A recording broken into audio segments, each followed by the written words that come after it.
Mao's Great Famine. The History of China's Most Devastating Catastrophe, 1958–62, is a 2010 book by professor and historian Frank Dikötter about the Great Chinese Famine of 1958–1962 in the People's Republic of China under Mao Zedong. Based on 4 years of research in recently opened Chinese provincial, county, and city archives, Dikötter supports an estimate of at least 45 million premature deaths in China during the famine years. Dikötter characterizes the Great Famine as the worst catastrophe in China's history, and one of the worst anywhere. The book won the Samuel Johnson Prize in 2011, and has been described by Andrew J. Nathan, professor and chair of the Department of Political Science at Columbia University, as the most detailed account yet of the Great Chinese Famine. Background: Dikötter is chair professor of humanities at the University of Hong Kong, where he teaches courses on both Mao and the Great Chinese Famine, and professor of the modern history of China from the School of Oriental and African Studies at the University of London. The author's research behind the book was funded in the UK by the Wellcome Trust, the Arts and Humanities Research Council, and the Economic and Social Research Council, and in Hong Kong by the Research Grants Council and the Chiang Ching-kuo Foundation. Dikötter was one of only a few historians granted access to the relevant Chinese archives. Key arguments. On a website providing exposure for the book, Dikötter detailed his key arguments. First, he states that the famine lasted at least 4 years, not the 3 sometimes stated, and after researching large volumes of Chinese archives, Dikötter concluded that decisions coming from the top officials of the Chinese government in Beijing were the direct cause of the famine. Beijing government officials, including Zhou Enlai and Mao, increased the food procurement quota from the countryside to pay for international imports. According to Dikötter, in most cases the party knew very well that it was starving its own people to death. Mao was quoted as saying in Shanghai in 1959, "When there is not enough to eat, people starve to death. It is better to let half of the people die so that the other half can eat their fill." In their attempts to survive, Chinese people resorted to hiding, stealing, cheating, pilfering, foraging, smuggling, tricking, manipulating or otherwise outwitting the government. There were reports of armed assaults on granaries or trains. Overall, Dikötter estimates that there were 45 million premature deaths, not 30 million as previously estimated. Some 2 to 3 million of these were victims of political repression, beaten or tortured to death or summarily executed for political reasons, often for the slightest infraction. Because local communist cadres were in charge of food distribution, they were able to withhold food from anyone of whom they disapproved. Old, sick and weak individuals were often regarded as unproductive and hence expendable. Apart from Mao, Dikötter accuses several other members of the top party leadership of doing nothing about the famine. In addition to the human suffering, some 30 to 40% of all rural housing was demolished in village relocations, for building roads and infrastructure, or sometimes as punishment for political opposition. Up to 50% of trees were cut down in some provinces, as the rural ecological system was ruined. Reception. Praise. Dikötter's website listed positive responses from Orville Schell, former dean of the UC Berkeley's Graduate School of Journalism; Simon Sebag Montefiore, author of Stalin, The Court of the Red Tsar; and Young Chang, author of Mao, The Unknown Story; Jasper Becker, author of Hungry Ghosts. Mao's Secret Famine, praises the book as a brilliant work, backed by painstaking research. The archive material gathered by Dikötter confirms that far from being ignorant or misled about the famine, the Chinese leadership were kept informed about it all the time. Jonathan Fenby, author of The Penguin History of Modern China, The Fall and Rise of a Great Power, 1850–2009, and China director at the Research Service, Trusted Sources.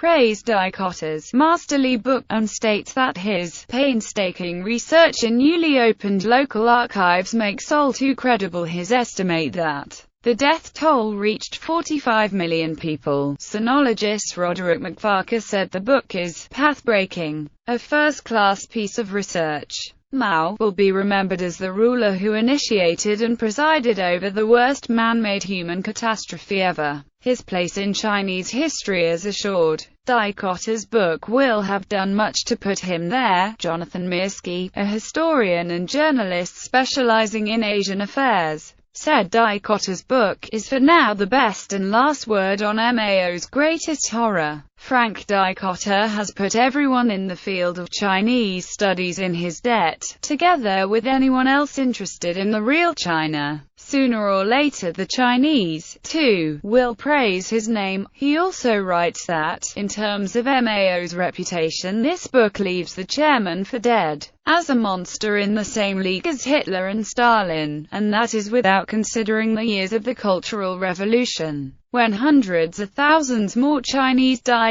George Mason University Law School professor Ilya Sorman called the book excellent, and wrote that Dicotter's study is not the first to describe these events. Nonetheless, few Western intellectuals are aware of the scale of these atrocities, and they have had almost no impact on popular consciousness. This is part of the more general problem of the neglect of communist crimes. But Chinese communist atrocities are little known even by comparison to those inflicted by communists in Eastern Europe and the Soviet Union. Possibly because the Chinese are more culturally distant from Westerners than are Eastern Europeans or the German victims of the Berlin Wall. Ironically, the Wall is vastly better known than the Great Leap Forward, the largest mass murder in all of world history. Hopefully, Dicotter's important work will help change that. Stephen Yearley, professor of the sociology of scientific knowledge at the University of Edinburgh, notes that the book stands out from other works on the famine, on account of its basis in recently opened archives and in the countless compelling details which are provided to clarify the interlocking themes of the text. Criticism. The Indian essayist and novelist Pankaj Mishra, writing in The New Yorker, stated that the narrative line is plausible, but noted that Dicotter is generally dismissive of facts that could blunt his story's sharp edge, and thought that Dicotter's comparison of the famine to the great evils of the Holocaust and the Gulag does not, finally, persuade.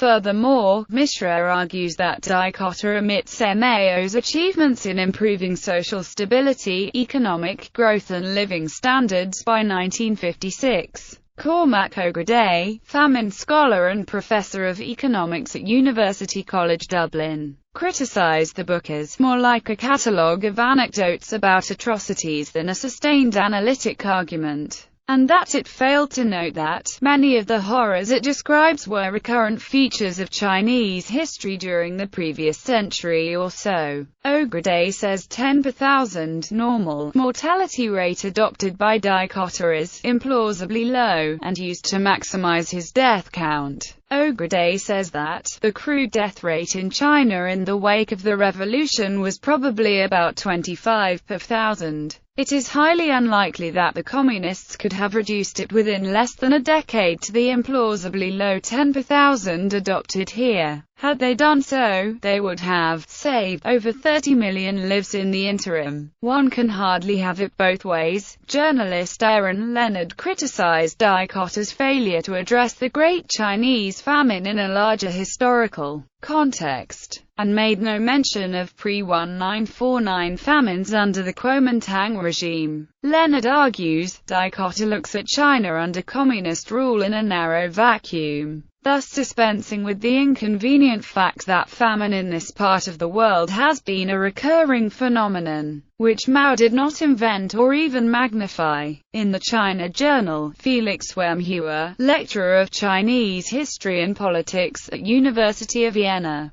said that Dicotter's figure of 45 million dead was higher than other estimates of 15 to 40 million dead, and said, "It seems that his interest is in presenting the highest number possible. To label the Great Leap as the greatest mass killing in human history," a Wemhua says the figure derived from discrepancies between Cao Shuji's 2005 estimate of 32.5 million and data from official county police reports, which Dicotter added 40 to 50% to the official figures. Wemhua also disputed Dicotter's claims that 2.5 million and 1 to 3 million people were beaten to death and driven to suicide, respectively. Wemhua criticized Dicotter's lack of mention of famines under Republican China, and said Dicotter's account reads like a long list of atrocities committed by Mao's regime against the Chinese people and bears the hallmarks of having been written in furious outrage. Dicotter defended the estimate of 45 million dead, citing other Chinese authors who had spent time in the party's archives, including Yang Zhisheng, Chen Yizi, and Yu Ziguang. Dicotter dismissed comparisons between the Great Chinese Famine and those under Republican China, saying that the latter were wartime disasters. The former was a man-made disaster during times of peace. There is a difference between starving to death and being starved to death. Misrepresentation of famine image on book cover. Adam Jones, political science and genocide studies professor at UBC Okanagan, criticized Bloomsbury Publishing for using a cover photograph on their editions of the book of a starving child that was from a Life magazine depiction of a 1946 Chinese famine. Jones said, "Most book covers are designed by the publisher, often using stock images rather than by the author," but also accepted a blogger's point that it was unlikely that Dicotter would have been unaware of the deception, because in an interview with Newsweek magazine, Dicotter had stated that, to his knowledge, no non-propaganda images from the Great Leap Forward had ever been found. The Walker and Company edition of the book has a different cover, using a 1962 image of Chinese refugees to Hong Kong begging for food as they are deported back to China. Awards and honors. The book won the Samuel Johnson Prize in 2011 for being what the judges characterized as stunningly original and hugely important. The 20,000 liras award is the largest in the UK for a non-fiction book. Historian and journalist Ben McIntyre, one of the judges for the Samuel Johnson Prize, said Mao's Great Famine was a meticulous account of a brutal man-made calamity that is essential reading for anyone seeking to understand the history of the 20th century. He said that the book could have been overwritten, but part of what makes it work so well is it is written with quiet fury. He doesn't overstate his case because he doesn't need to. Its very strength lies in its depth of scholarship, lightly worn. Writer Brenda Maddox, another of the judges for the prize, said, "This book changed my life. I think differently about the 20th century than I did before."